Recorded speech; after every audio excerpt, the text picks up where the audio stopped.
Hey there, it's Joseph, and welcome back to the YouTube channel dedicated to San Miguel de Allende secrets. Today we're going to talk about why in San Miguel, where religion has always ruled.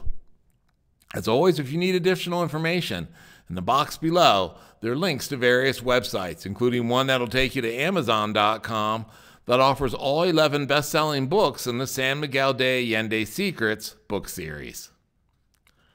The physical signs of the Roman Catholic faith pervade San Miguel de Allende and our environs.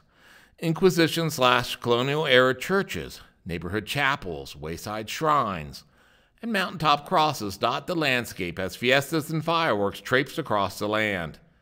Each mark a strong correlation between what we do in today's San Miguel de Allende with the mixing of the indigenous and Spain's Catholic beliefs.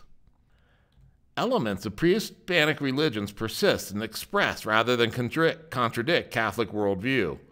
For example, St. Martha's Dragon no longer represents European pagan religions, but rather Mexican ones, and St. James the Conquered Moors now becomes the region's conquered indigenous.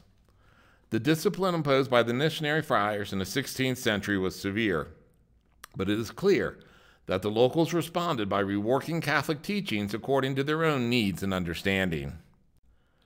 The persistence of indigenous culture may be less a measure of its strength than the effect of Catholicism itself.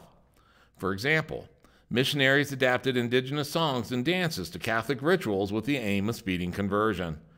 Note that the next time you view an indigenous procession where the clapping is a form of prayer, has dancers repeat the sign of the cross with their feet over and over.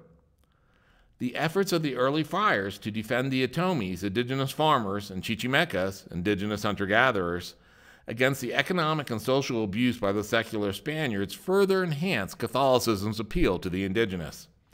This trend didn't last forever, as later clergy toadied to the provincial Spanish elites rather than with the indigenous community. The indigenous converted and dedicated themselves with enthusiasm to the construction of religious buildings. Smaller villages around town have an average of 1 or 2 chapels, while towns of 500 to 1,000 households tend to have 5 or 6. Often named for the village's namesake, like St. Matthew or St. Michael, other popular names include Guadalupe, Soledad, and St. Isidore, the patron saint of farmers where the Atomis still live and farm.